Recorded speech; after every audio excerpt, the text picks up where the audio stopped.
many more resources for the engaged citizen is to be found on the Stand Firm app. Our word for today comes from 2 John chapter 1. For many deceivers have gone out into the world that we do not lose those things which we worked for, but that we may receive a full reward. Whoever transgresses and does not abide in the doctrine of Christ does not have God. He who abides in the doctrine of Christ has both the Father and the Son. If anyone comes to you and does not bring this doctrine, do not receive him into your house nor greet him, for he who greets him shares in his evil deeds. John's warning is clear: close the door to those who deny the truth about Jesus Christ. These deceivers were not simply mistaken teachers. They rejected the incarnation, the foundation of the gospel. If we give space to teaching that contradicts God's word, we risk becoming contributors to the spread of that error. So would you like to know how to apply the Bible to your daily life, to issues facing our families, our freedom, and our future? Well, that's just one of the tangible benefits of joining me for our Stand on the Word, our journey through the Bible, a daily journey, just 10 to 15 minutes a day. It's all it takes. I invite you to join me. Text the word Bible to 67742. That's Bible to 67742. The Bible speaks to the world we're living in. And let's walk through it together. So text Bible to 67742 and join the journey that starts next month. Well, there has been a lot of discussion and criticism regarding President Trump's recent decision to allow an American tech company, NVIDIA, to sell their H200 AI chip to approved customers in China. Even some key Republicans are raising concerns and alarms. You heard that earlier with Congressman Davidson. And this goes against the decades of technology restrictions that helped America maintain its edge. Now, does the U.S. stand to lose more than it will gain from this? With me now in studio to discuss this, Josh Hodges, a commissioner on the U.S.-China Economic and Security Review Commission. He is also a former national security advisor to U.S. House Representative Mike Johnson and former special assistant to the president on the National Security Council. Josh, welcome to Washington Watch. Thanks so much for joining us here in studio. Thanks for having me on. So we actually planned on having you on yesterday, but Senator Pete Ricketts, who's a frequent guest on the show, had a measure that he was introducing regarding this, and you had to provide us some insight on this. So let's talk about this. Why is this? Why are people upset about this? Yeah, well, sir, you nailed it on the head. First, this does sort of raise the question of what is the United States doing in the long term to halt China's rapid growth and advancement on the technology front, and then how's China using that technology? And so part of the reason lots of folks are upset about this is they feel like this didn't receive adequate sort of policy discussion that it should have received, and that typically these types of decisions do receive.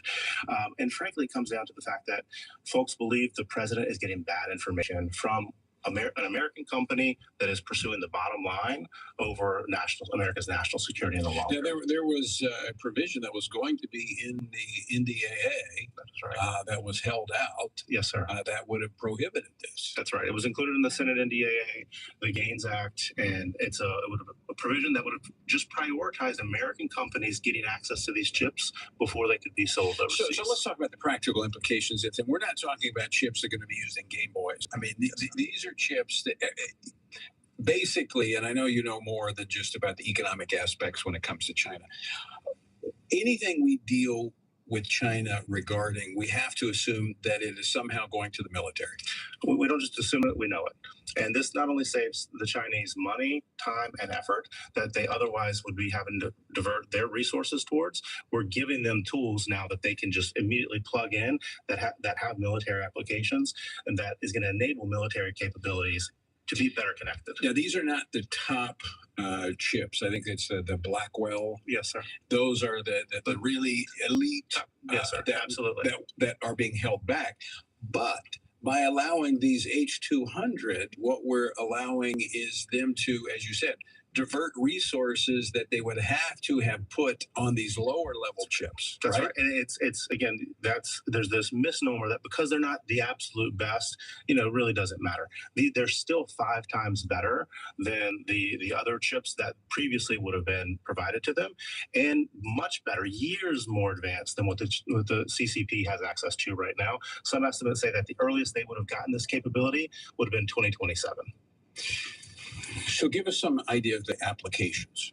Yeah, so we know that the Chinese are using some of this technology. The immediate applications is they will take this, they will build their own stack. So there is the economic competition part. There's the argument made that by allowing these chips to go forward, we're going to make them dependent on the United States. That's never been proven. That model's been tried before. Let me do.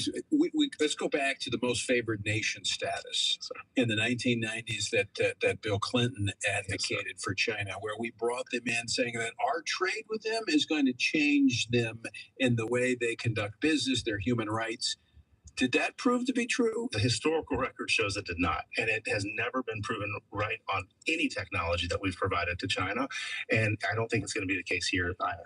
I would argue actually the opposite, that it's changed America more than it has changed China, that our dealings with them economically has actually seduced more American businesses even to go down this trail of providing technology that is being used against us and our allies. Absolutely. And in addition to American companies, it also sends a message to our allies who we've asked not to sell equipment to the Chinese related to this type of technology, to build this type of technology to the Chinese.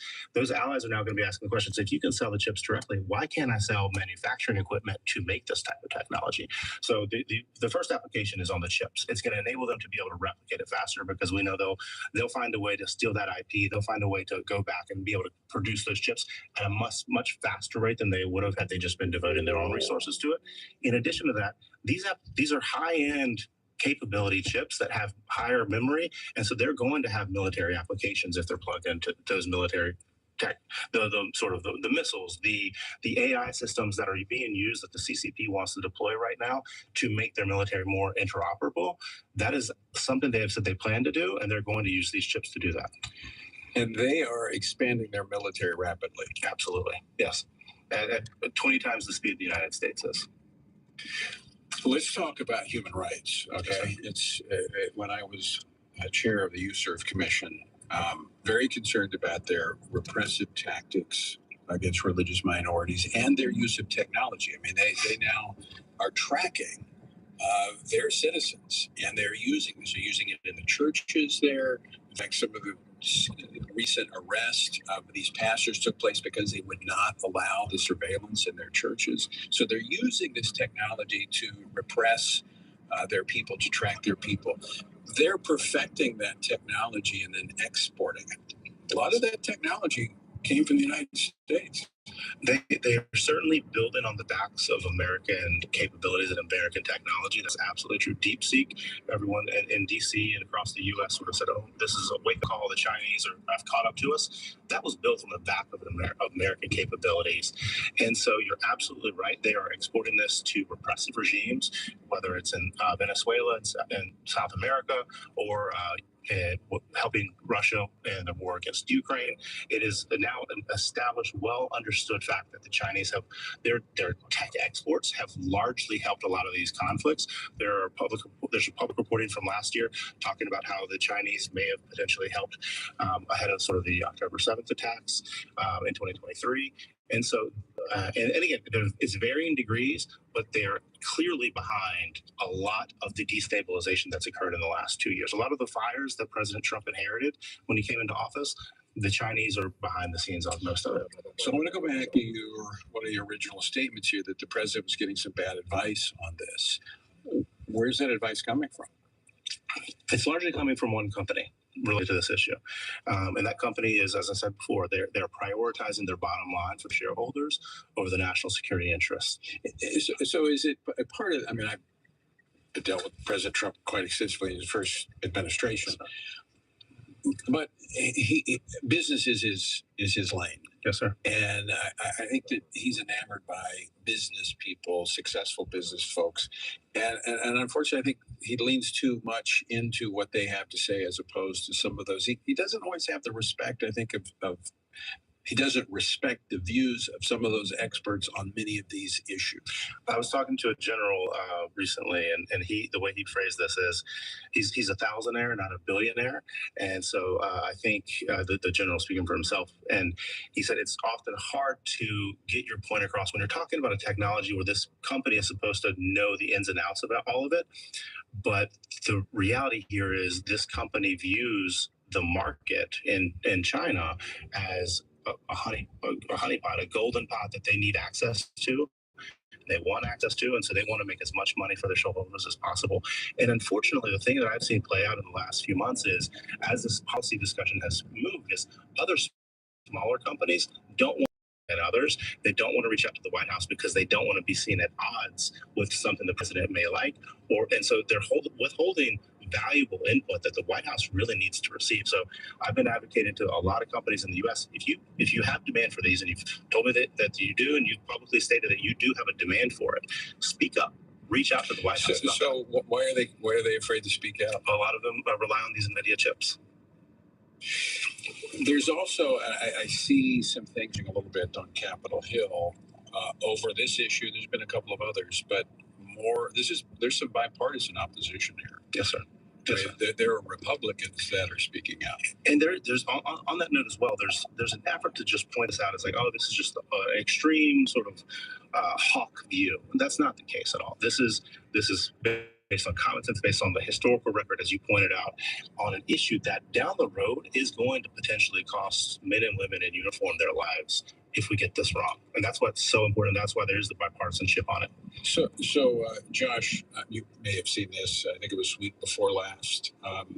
House Speaker Mike Johnson and his wife Kelly were doing an interview, and he was asked the question, what keeps you up at night? And he said, China and AI. I don't know if the comment were the two combined, but here in this case, the two are combined. Yes, sir. Keep you up at night? Absolutely. As you know, I was his national security advisor a year and 8 months, and it is absolutely something that kept me up at night at the time. It still keeps me up at night, not just in the sense of what AI is capable of doing here domestically, and I do think that is a concern, but how our adversaries are planning to use AI against the American people at a social level, at an economic level, and on warfare. All three of those domains, the Chinese have active plans ongoing right now to use it against our way of life. Do you think that American policymakers are discounting the threat of China? I do. I believe it's an area where, despite the amount of attention it's gotten over the last 10, 15 years, and this really did change. President Trump deserves a lot of credit because he really put the spotlight back on this issue, particularly with regard to the Western Hemisphere and internationally. But despite the attention it's gotten, they are still more aggressive and more active than most Americans think. My take is, and I track this more than most, yes, sir, is that it's stealth. They're not like Vladimir Putin that's out there pounding his chest or riding a horse bareback.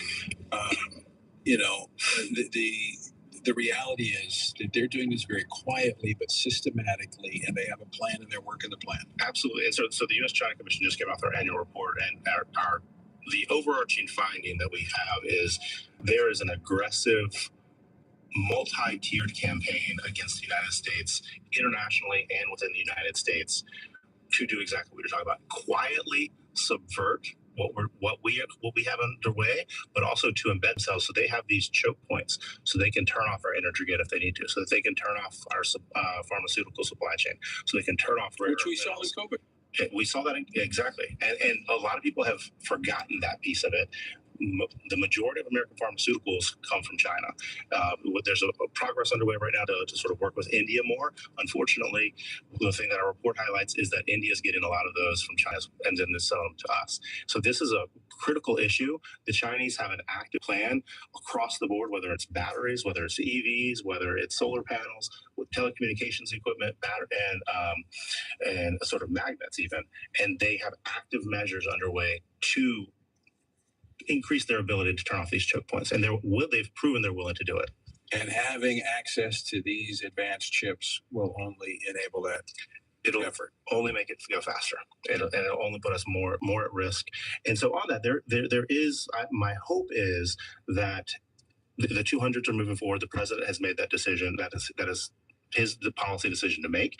That as that happens, there are still mechanisms that can be put in place to monitor that. So NVIDIA has talked about the fact that they have the technology to monitor where these go. All it requires is adding components to the chip so we can better facilitate and track that.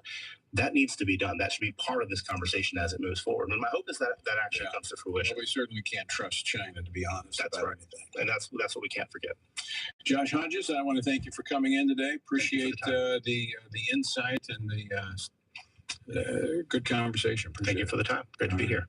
Thanks. And folks, I want to thank you for joining us as well. And yet another item you can add to your prayer list. Be anxious for nothing, but by prayer and supplication with thanksgiving, let our requests be made known to God. I closed the program with that yesterday, but it's true. Because when we go to the Lord with all of these things, the peace of God, which passes all understanding, will guard our hearts and minds in Christ Jesus. All right, until next time, I leave you with the words of the Apostle Paul. He says, you've done everything you can do when you've prayed, when you've prepared and taken your stand. By all means, keep standing. Washington Watch with Tony Perkins is brought to you by Family Research Council. To support our efforts to advance faith, family, and freedom, please text GIVE to 67742. That's GIVE to 67742. Portions of the show discussing candidates are brought to you by Family Research Council Action. For more information, please visit TonyPerkins.com. The views and opinions expressed in this broadcast may not necessarily reflect those of the American Family Association or American Family Radio. 90.5 KTXG Greenville, Dallas. Largest unpaid and untrained workforce in America.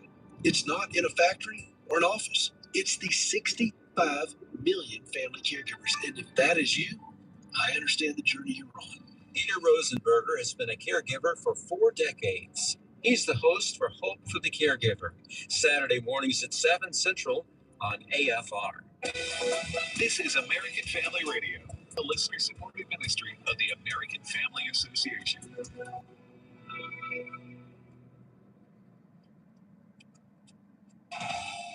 For American Family News, I'm Robert Thornton. President Donald Trump said today that the U.S. has seized an oil tanker off the coast of Venezuela amid mounting tensions with the government of Venezuelan President Nicolas Maduro. We've just seized a tanker on the coast of Venezuela, large tanker, very large. Largest one ever seized, actually. The seizure was led by the U.S. Coast Guard and supported by the Navy, according to a U.S. official who was not authorized to publicly comment.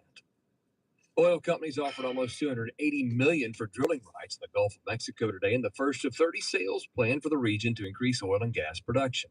The sale came after President Trump's administration recently announced plans to allow new drilling off the Florida and California coasts for the first time in decades. That has drawn some pushback from some concerned about tourism impacts. There is new body cam video out showing police confronting Luigi Mangione. Here's Fox's Lillian Blue. We're getting a look at the moment police in Altoona, Pennsylvania, confronted suspected United Healthcare CEO killer Luigi Mangione last December, 5 days into a nationwide manhunt. Police body cam footage capturing the encounter inside the Pennsylvania McDonald's, where an employee had called in a tip. What's your name? What is it? Mark? Is it Mark what?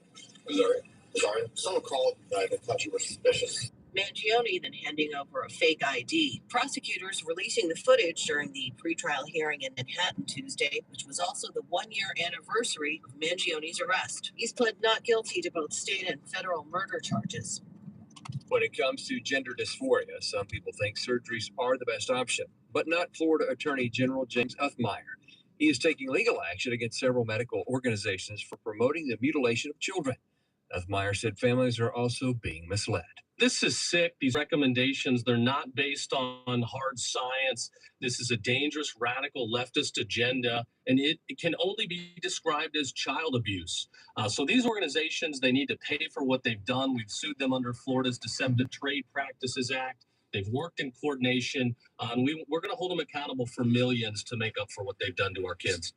Organizations facing legal action include the World Professional Association for Transgender Health, the American Academy of Pediatrics, and the Endocrine Society. Fox Business reports that Cracker Barrel warned today during the company's earnings call that its turnaround is moving at a slower pace than hoped, after the company was mired in controversy over the summer after an attempted rebrand that angered customers. Cracker Barrel CEO Julie Masino acknowledged that first quarter results were below the company's expectations. The company sparked controversy over the summer when it did a rebrand that involved removing the old timer from the company's logo, as well as changes to the interior of restaurants that have long included a general store. A new study finds that 41% of children's shows on Netflix contained LGBTQ content. More from AFN's Bronson Woodruff. The organization Concerned Women for America released its findings from a study saying that Netflix is an active driver of the LGBTQ agenda. Melissa Hinson is Senior Policy Advisor for Media and Culture for Concerned Women for America. We were interested in actually looking beyond just what sort of superficial anecdotes that have been shared online to see how deep the problem actually goes. She said she thinks what's important to recognize is what she described as the utter failure of the television rating system, adequately warn or prepare parents for the presence of this content in children's programming. In addition, she said there is a lack of information provided when this kind of content is present in a show. There is nothing in the current rating system that would flag this kind of content for parents, so they could make an informed choice when they turn on the television. They can know this is going to contain content that I would rather my child not be exposed to at this stage in their life and development, so I'm going to choose something else. In fact, she said that right now parents have no way of knowing that unless they pre-screen every episode of every children's series out there. What happened to the trust that parents should be able to view why for young children that it's okay for young children to watch? That trust has been completely eroded. See more news at AFN.net. Almost 20 years ago, AFA took a stand against the war on Christmas. Tools like the Naughty or Nice list showed which companies banned employees from saying Merry Christmas. And the Christmas buttons? Need I say more? As the war grows into an all-out assault on the gospel, AFA keeps fighting back, and your financial gift helps. As our thanks this month, we'll send you a 10-pack of Christmas buttons to wear and share. Visit afa.net/Christmas2025 to give today. Darkness is not an affirmative force. It simply reoccupies the space vacated by the light. This is the Hamilton Corner on American Family Radio. It should be uncomfortable for a believer to live as a hypocrite. Delivering people out of the bondage of mainstream media and the philosophies of this world. God has called you and me to be his ambassadors, even in this dark moment. Let's not miss our moment. And now, the Hamilton Corner. Good evening, everybody. Welcome to the Hamilton Corner. Abraham Hamilton III here. Joined by the corner contingent right across from me, my man, 100 grand, Mr. Bobby Rosa is here, man, in the screening room. He snuck in here on me. I didn't even see him walk in. Producer extraordinaire, often imitated, never duplicated the real J-Mac. Maybe he's like, I don't need this pre-show hazing that goes on in here. That's what it is. You dodging. That's why we'll just come to your office before we come to the studio. That's all. We're ready to rock and roll with today's edition of the program, ladies and gentlemen. Thank you for tuning in. Much is happening all over the world. Much is happening in our own nation. There are many places where you could tune in at this very moment in time. But I am grateful, and our team here is exceedingly grateful that you've made the decision to hang out in the corner with us at this very moment. Many of you, if not most of you, are making your transitions from your part-time job where you generate an income. Yep, that's what I said. Part-time job is income generation, because the full-time job is outcome cultivation. And as you are making your transition, I want to urge you to do so with intentionality. recognizing the primacy that God places on family. You're going to see here in the scripture, God views family as a gift. He views family as a gift, and we should view it similarly. You know, I talk about this quite often. The grace of God is sufficient. The blood of Jesus covers all sin. But not all sins are the same. Let me say this way. All sin is the same in terms of its eternal consequences if we persist without repentance. But not all sin is the same in terms of its temporal consequences. I made the point, I was talking to a gentleman about this earlier today. You know, we don't get to repeat previous years with our children. You know, I'm gobsmacked to think about this, man, that I have a 15-year-old now, 2 teenagers. And one of these days, probably, I don't know, soon enough, I'm going to bring the crew in here because if y'all see Spider-Man now, Spider-Man ain't little Spidey anymore.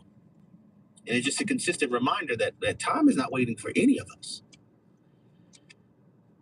As it pertains to our children, man, we have, in terms of the entire lifespan, average lifespans, of course, there are always exceptions and outliers to this.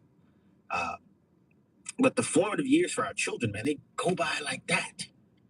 They go by so quickly. And as Dr. Barner, our friend Dr. Barner has shared many times, man, by the time you hit about 12, 13 years old, worldviews are usually pretty settled.